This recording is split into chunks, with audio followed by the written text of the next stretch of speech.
नमस्कार मित्रों, करण पिशाचनी साधना के अनुभव के भाग तीसरे में आपका स्वागत है। पहले और दूसरे भाग में आपने सुना होगा कि किस प्रकार एक साधक को करण पिशाचनी साधना उन्होंने सिद्ध की और किस प्रकार उन्होंने कहाँ कहाँ से मंत्र लिया। उन्होंने करण पिशाचनी साधना सिद्ध कर भी ली और उससे उन्होंने बहुत ही काम लिया और काफ़ी कुछ समय में वह अमीर हो गए। लेकिन वह पिशाचनी दिन प्रतिदिन इन पे हावी होने लगी, क्योंकि यह एक सिद्ध पुरुष नहीं थे, क्योंकि इनको इतना तंत्र मंत्र का ज्ञान नहीं था। कुछ समय बाद उन्होंने इनकी पत्नी का भी जो पिशाचनी थी मार डाला, ये खुद बताते हैं।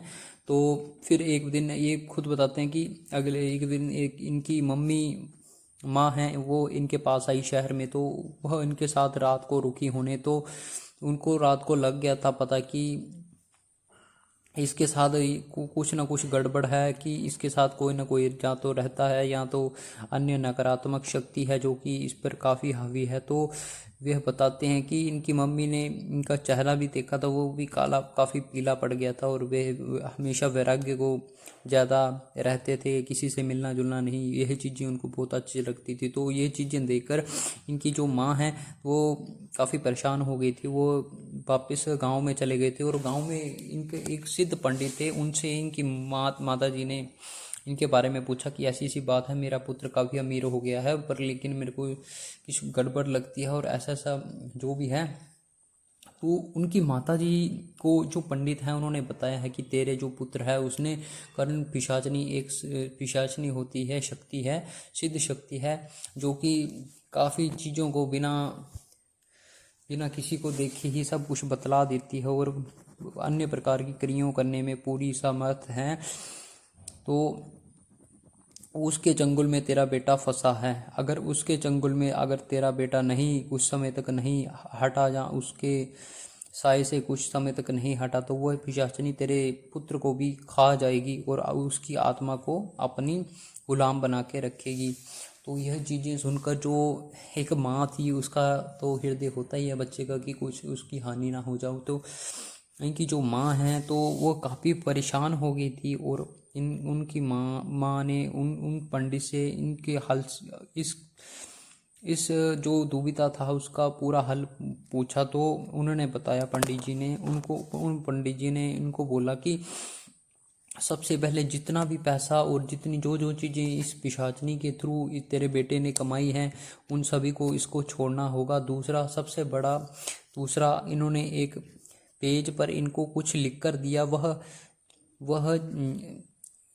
हवन के बीच डालकर जलाना था। कपूर और हवन जो होता है उसके बीच डालकर जलाना था, देसी घी, लौंग और इलायची के साथ, जहाँ पर यह इनका घर था वहाँ पर।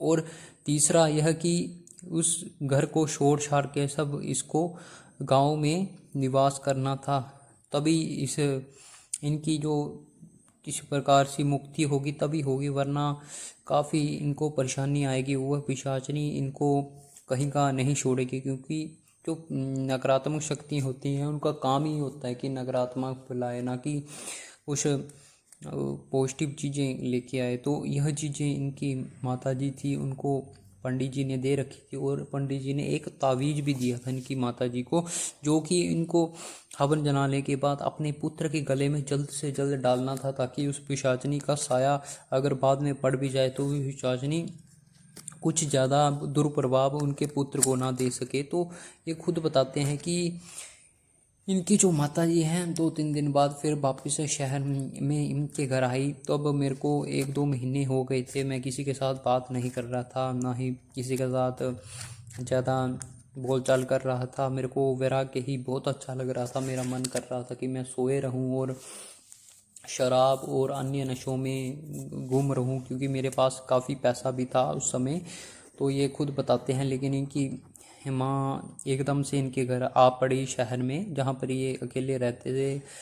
तो ये खुद बताते हैं कि पिशाचनी को पता लग गया था कि इनकी माँ जो जो क्रिया लेके अपने साथ आई है वो इनके मतलब पिशाचनी के लिए एक मृत्यु तुल्य कष्ट ही है। तो इनकी जो माँ है उसका पिशाचनी को पता लग गया था। तो पिशाचनी ने इनको अपने घर का कमरा खोलने के लिए मना किया था और उनको बोल दिया था अगर तू दरवाज़ा खोलेगा तो मैं तेरे को नहीं छोड़ूंगी। तो वो उनको जानते थे और वो पहले से ही काफ़ी परेशान हो गए थे अपनी वाइफ की मृत्यु के बाद और काफ़ी थोड़ा डिप्रेस भी रहने लगे थे। तो ये खुद बताते हैं कि मैंने वो दरवाज़ा ना खोला, मेरी माँ चिल्लाती रही बाहर से, कितने घंटों तक बेल भी मारती रही, लेकिन मैं काफ़ी देर हो गई मैं बाहर नहीं निकला। और मैंने उनको बोला आप जहाँ से आए हैं वहाँ चले जाइए, मैं थोड़ा परेशान हूँ, मैं आपसे बात नहीं कर सकता। और कुछ समय बाद वह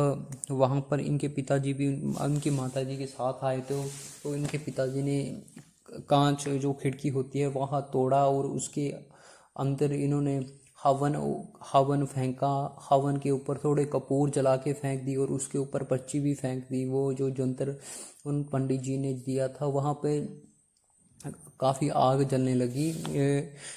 तो वहाँ पे आग जब जली तो उसका धुआं थोड़े पूरा करके पूरे घर में फैलने लगा। जब वो धुआं फैलने लगा तो वो पिशाचिनी थी, वो काफ़ी डर गई थी उस धुएं से और वह ज़ोर ज़ोर से चिल्लाने लगी जैसे कोई पागल नहीं होता उस प्रकार चिल्लाने लगी, कभी यहाँ कभी वहाँ भागने लगी। और उसने क्या किया, थोड़ी देर के बाद मेरे सिर के ऊपर बैठ गई और अपने दोनों पैर मेरे मोढों के ऊपर रख दी और मेरा अपने जो हाथ थे ना उससे मेरे सिर को नोचने लगी थी। मैं काफ़ी मतलब उसके हाथ भी काफ़ी, नाखून भी लंबे लंबे थे, मेरे सिर उसने काफ़ी नोच के मेरे सिर के जो बाल हैं वहाँ पे खून निकलने लगा। और कुछ समय बाद मेरे पिताजी ने दरवाज़ा जो मैंने बंद कर रखा था वह तोड़ दिया। और जब मैंने ज़ोर ज़ोर से अंदर चिल्लाने लगा तो मेरी माँ काफ़ी घबरा गए और मेरे पिताजी भी घबरा गए और उन दोनों ने पता नहीं कैसे कैसे करके वो दरवाज़ा मेरे घर का तोड़ा और अंदर आ गए। और मेरी माँ ने झट से मेरे को वह तावीज़ मेरे गले पे धारण करवाया और मेरे मुंह पे गंगा जल का घूंट भी भरवाया और मेरे पूरे शरीर पे गंगा जल ही फेंक दिया। और कुछ उस समय बाद फिर से मेरे पिताजी ने वहाँ पे अच्छे से हवन जलाया, कपूर और हवन, उसमें आर्टिफिशियल हवन डाला था, उसके ऊपर इलायची लौंग और घी डाल कर अच्छे से जलाया और पूरे घर में वह हवन घुमाया। उसके बाद गंगा जल के छींटे भी उस हवन में पूरे घर पे किए। लेकिन उस समय बाद मेरे माता और पिताजी ने मैंने जो जो किया था उसके बारे में उन्होंने बता दी कि पुत्र हमें सब जो तूने उल्टी सीधी हरकतें की हैं हमें तेरे बारे में सब पता लग गया है। अगर तू इस चीज़ से बचना चाहता है तो उसका यही इलाज है कि तू सब कुछ छोड़कर हमारे साथ चल पड़ और जो जितने पैसे तूने इसके थ्रू कमाए हैं वह सभी को तुम्हें या तो दान करते या तो उनका पैसों का अन्य चीज़ कुछ करते। तो यह चीज़ उन्होंने मेरे को बताई थी। तो उस मतलब 2-3 घंटे बाद ही मैं पूरा वो शहर छोड़ने के लिए तैयार हो गया था और मेरे को पता था कि अगर मैं उस पिशाचिनी के चक्कर में रहूँगा तो मैं निश्चय ही आज नहीं तो कल मर जाऊँगा। तो फिर मैंने यही सोचा कि मैं अपने माता पिता के साथ वापस से चला जाता हूँ। तो यही है। उसके बाद मैं जो पंडित जी के थ्रू जो हुआ था, इन्होंने मेरी ये वहाँ से पिशाचिनी के थ्रू चंगुल से निकलने के लिए मेरी हेल्प की थी। तो उससे भी मैं मिला था और उनसे भी उन्होंने मेरे को बहुत ही समझाया था अच्छे तरीके से कि यह चीज़ें कोई सिद्ध पुरुष ही कर सकता है या ऐसा पुरुष कर सकता है जो कि गृहस्थ ना हो, जो जिसने घर बार सब कुछ छोड़ा हो और ना ही वह अपनी गृहस्थी फिर से चलाना चाहता हो, जो वैराग्य हो, जो एक जगह टिक के ना चले। और इसके पैसों का अगर इस सिद्धि के करने का फ़ायदा तब होता है अगर इनके पैसे का तू सदुपयोग करे, ना कि दुरुपयोग। अगर तू दुरुपयोग करेगा अपने भोग विलास या अन्य कार्यों के लिए या अन्य भी तरीकों से इस पिशाचिनी के पैसों का जो भी करेगा, यह पिशाचिनी आज नहीं तो कल तेरे को लालच के चंगुल में फंसाकर तेरे से और भी पाप करवाएगी, तेरे से मांस भक्षण और अन्य क्रियाओं द्वारा तेरे को भी दूषित करेगी और अन्य लोगों को भी परेशान करेगी। तो इससे छुटकारा पाने का हल यही है कि तू अब इन चीज़ों से दूर हो जा और जो जो चीज़ें तूने इसके थ्रू कमाई हैं उनको छोड़ दे और भगवान की शरण में ज़रूर चल जा। भक्ति पाठ कर ज़्यादा से ज़्यादा, या लोगों की मदद कर, लेकिन लोगों की मदद पैसे से नहीं, अपने अच्छे कर्मों से कर। तो ये चीज़ें इनको जो पंडित जी थे उन्होंने बताई और उसके बाद ये खुद बताते हैं कि एक करण पिशाचिनी साधना अगर कोई करना भी चाहता है तो मैं उसको पूर्णता मनाही ही करूँगा। ये तो मेरे अपने ही एक हिसाब से अच्छे कर्म थे जो कि इनकी माँ और पिताजी ने इनको बचा लिया। अगर इनकी माँ अगर पिताजी इनको ना बचा पाते या वो पंडित जी ना होते या अन्य कोई तांत्रिक होता तो निश्चय ही इनकी मृत्यु हो ही जाती, क्योंकि जो ये पिशाचिनी वगैरह शक्तियाँ होती है बहुत ही सिद्ध शक्तियाँ होती हैं, इतनी आसानी से किसी का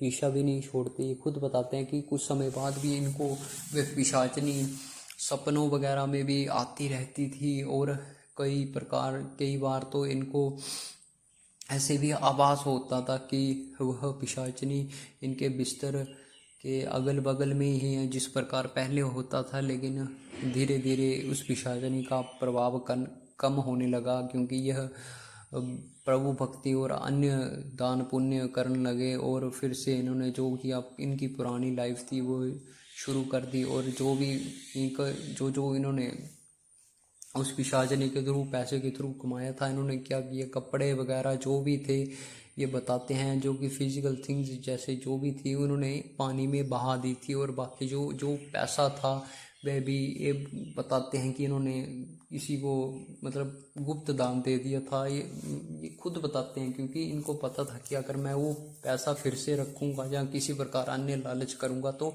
वह पिशाचिनी की जो एनर्जी है वहाँ वहीं पे रहेगी, ये कि पंडित जी ने इनको पहले ही बता दिया था। तो अगर वह पिशाचिनी तू नहीं रखेगा तो किसी अन्य को वो चीज़ें, अपने रिश्तेदार या अन्य को यो घर वगैरह दे देगा तो वो पिशाचिनी उसको तंग करेगी। तो इसका हल यही है कि जो भी उससे तेरे को पैसा मिले वह दान या अन्य चीज़ों में लगा दे, गुप्त दान में लगा दे, अपने नाम का दान भी नहीं देना है। इनको पंडित जी ने पहले बोला था, क्योंकि वो अपने नाम का तेरा दान लगना ही नहीं था, क्योंकि तूने मतलब दुरुपयोग करके धन कमाया था। तो इसलिए न जो जो पंडित जी ने इनको बोला था इन्होंने वो किया। और उस पिशाचिनी से वो खुद बताते हैं कि मतलब एक पूरा साल लग गया था उस पिशाचिनी के छुटकारा मतलब पाने का। धीरे धीरे जब मतलब 1 महीना हुआ तो वह पिशाचिनी इनके सपने में आती थी। 1-2 हफ्ते तो उसने काफ़ी तंग किया, लेकिन धीरे धीरे वो उसका प्रभाव कम होने लगा और ये रोज़ ही प्रभु भक्ति और अन्य चीज़ें करने लगे, व्रत वगैरह धारण करने लगे। और तो इन सब चीज़ों से इन्होंने करण पिशाचिनी साधना से जो भी था इन्होंने मुक्ति पाई। तो इतना ही था इनका अनुभव। ये खुद बताते हैं कि कर्ण पिशाचिनी साधना अगर बंदा चाहे, कोई भी करना चाहे तो ये तो मना ही करेंगे, क्योंकि आप जितना मर्जी उससे उन पैसों से जितना मर्जी कमा लो, लेकिन अंत में वो जो आपका लालच है वो बढ़ता ही जाएगा, कम नहीं होगा। क्योंकि ये पिशाचिनी आपकी बुद्धि को भ्रमित करके रखती है। आप 24 घंटे आपकी बुद्धि को भ्रमित करती रखती है, चाहे आप कितना मर्जी कमा लो, यह आपको भोग विलास की चीज़ों को ज़्यादा करती है, जिससे कि आदमी का जो मन है 24 घंटे बेचैन और अन्य चीज़ों में लगा रहता है। तो ये खुद बताते हैं कि कर्ण पिशाचिनी साधना तो ना ही कोई करे तो ही अच्छा है। ये तो इनके अच्छे कर्म ही थे जो कि इनके माता पिता ने उनको बचा लिया, लेकिन अगर नहीं होते तो वे पिशाचिनी निश्चय ही इनको मार के या डिप्रेस करके इनकी जो आत्मा है उनको अपने वश में कर लेती, या इनकी माता जो आत्मा है निश्चय ही इनको कैद कर लेती और फिर विभिन्न प्रकार से उनसे कार्य करवाती हैं। जो भी होता है, जैसे भूत बन जाते हैं, तो ऐसे ही लोग बनते हैं जो कि उल्टी सीधी हरकतें करते हैं, लोगों को मतलब अपने लालच के थ्रू लोगों को मरवाना। जो भी था, आप भी आपने भी सुना ही होगा, पार्ट 1 या पार्ट 2 में आप खुद सुन लीजिएगा, आपको ज़्यादा पता चल गया। तो इस वीडियो में इतना ही था। तो आपको किसी और प्रकार के अनुभव मैं शेयर करता रहूँगा। तब तक के लिए अगर किसी प्रकार की आपको प्रॉब्लम हो जाए, किसी प्रकार से आपको जीवन में परेशानी हो, तो आप मेरे को इंस्टाग्राम या फिर टेलीग्राम चैनल से आप मेरे को, या जीमेल के थ्रू आप मेरे को कांटेक्ट कर सकते हो, या आप अपना किसी प्रकार का अनुभव शेयर करना चाहते हो तो उनके सोशल मीडिया के थ्रू मेरे को अपना वो कोई भी प्रॉब्लम हो या अन्य प्रकार की कोई भी हेल्प हो तो मेरे को वहाँ से